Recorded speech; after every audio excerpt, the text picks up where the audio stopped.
Dès que tu t'intéresses à l'islam, eh bien ça va déranger le diable, ça va déranger le shaitan. Parce que l'islam, c'est la foi complète. C'est la religion qui accepte tous les prophètes qui ont été envoyés par le seul et même unique Dieu, le seul créateur et seigneur de l'univers. Accepter l'islam, c'est accepter tous les prophètes. Alors que dans le judaïsme, ils rejettent et même insultent Jésus et Marie. Et chez la majorité des chrétiens, ils tombent dans le même piège. Ils rejettent le prophète Mohammed sallallahu alayhi wa sallam. Mais l'islam accepte tous les prophètes. Et d'ailleurs, si on rejette un seul prophète en islam, eh bien, on sort de l'islam. Donc, quand tu acceptes l'islam, tu ne rejettes pas Jésus, paix soit sur lui. Tu l'acceptes comme un véritable prophète et messager envoyé par le seul et même unique Dieu, et comme le Messie également. C'est juste qu'en islam, on ne prend pas des prophètes pour des divinités. On ne dit pas qu'un humain est Dieu. Et c'est exactement la même croyance que les tout premiers chrétiens avaient. Ils priaient le Dieu que Jésus, paix soit sur lui, priait. Et ils ne mettaient jamais un humain au même niveau que Dieu. Dieu est au-dessus de tout, au-dessus de la création, parce qu'il est le créateur. Un de mes amis que je connais depuis le lycée était chrétien et il s'est converti à l'islam il y a environ 5-6 ans. Et il m'a dit lui-même qu'il a ressenti que sa foi, elle était enfin complète. Parce que lui, dans le christianisme, il avait toujours l'impression qu'il y avait des pièces manquantes, des choses pas claires. Et alhamdoulilah, ça doit faire environ 6 ans maintenant qu'il est musulman. Quand tu es musulman, eh bien tu finis par respecter les prophètes pour qui ils étaient vraiment. Aucun vrai prophète n'aurait voulu qu'on l'appelle Dieu. Aucun vrai prophète voudrait se prendre pour Dieu, parce que c'est le péché le plus grave de faire ça. Enfin voilà, le dernier message que je veux te faire passer, il faut que tu fasses le pas. C'est très important. Parce que Shaitan, il va tout faire pour que tu ne deviennes pas musulman. Il va te faire hésiter, te faire douter. Et il faut que tu demandes de l'aide à Allah. Si pour le moment tu n'es pas confortable à dire Allah, demande de l'aide à Dieu. Tu vas faire une prière. En islam, on appelle ça une invocation, une doa. Tu vas dire, Dieu, aide-moi, guide-moi sur le droit chemin. Donne-moi la force de pouvoir aller vers le chemin de la vérité. Et si me convertir est la bonne chose à faire, alors aide-moi et facilite-moi cela.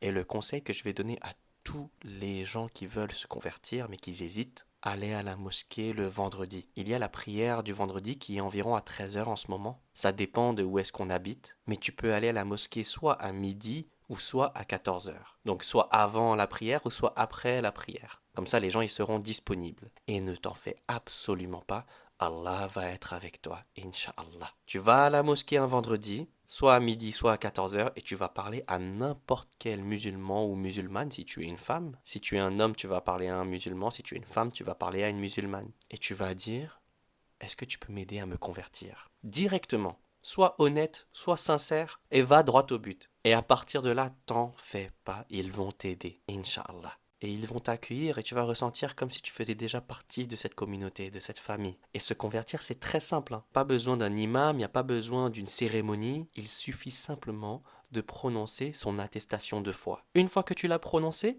c'est fini, tu es musulman. Et tous tes péchés seront effacés. Tu vas recommencer avec une page blanche. Et pour toi qui es chrétien, le chrétien sincère qui se convertit à l'islam, eh bien non seulement il commence avec une page blanche, aucun péché sur lui, et il commence avec une double récompense. La récompense d'avoir fait l'effort de se convertir et la récompense d'avoir fait l'effort de suivre la continuité dans la foi.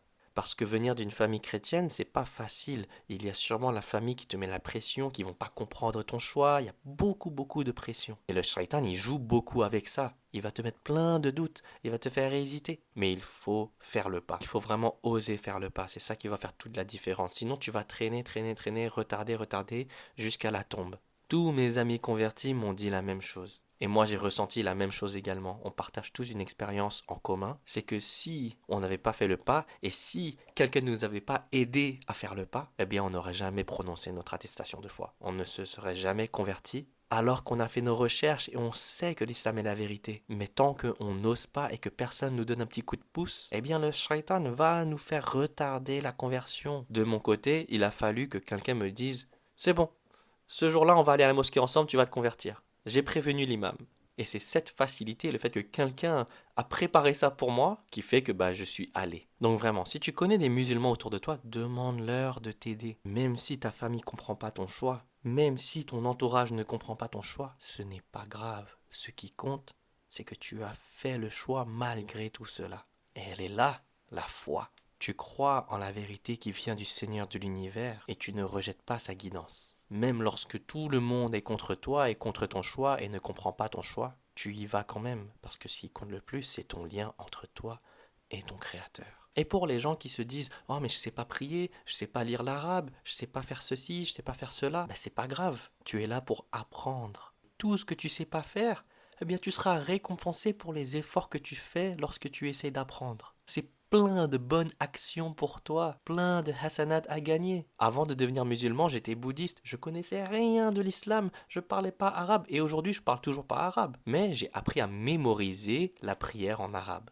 Et j'ai appris un peu à lire l'arabe, mais je sais pas le parler. Mais c'est pas grave, c'est pas ça le plus important. Le plus important, c'est que tu vas prononcer ton attestation de foi, que tu vas être sur l'islam et que tu vas apprendre à prier petit à petit à ton rythme. L'important, c'est que tu sois sincère. Si quelqu'un devient musulman et le lendemain il meurt et qu'il n'a jamais su comment prier parce qu'il n'a pas eu le temps d'apprendre, eh bien il ne sera pas jugé sur cela parce que Allah est le parfaitement juste. Il sera mort sans aucun péché. Et les prières qu'il n'a pas pu faire, elles ne sont pas à compter. Parce que Allah est parfaitement juste. Il ne va pas punir quelqu'un sur quelque chose qu'il ne sait pas faire. Tant que dans ton cœur, tu es sincère, tu te dis vraiment je veux apprendre. Et que si tu as le temps, tant que tu as envie, tu fais l'effort pour apprendre, tu vas être récompensé sur ça. Allah, il sait tout, Allah voit tout, et il est le parfaitement juste. Il est le sage. Qu'Allah te facilite. Ne rejette pas la guidance d'Allah. N'attends pas d'être prêt pour te convertir. Parce que le shaitan va toujours faire en sorte que tu ne sois pas prêt. Il va te murmurer plein de doutes, plein de choses. Et donc il faut lutter contre les murmures du shaitan et aller vers le droit chemin. Et accepter la guidance et la miséricorde d'Allah.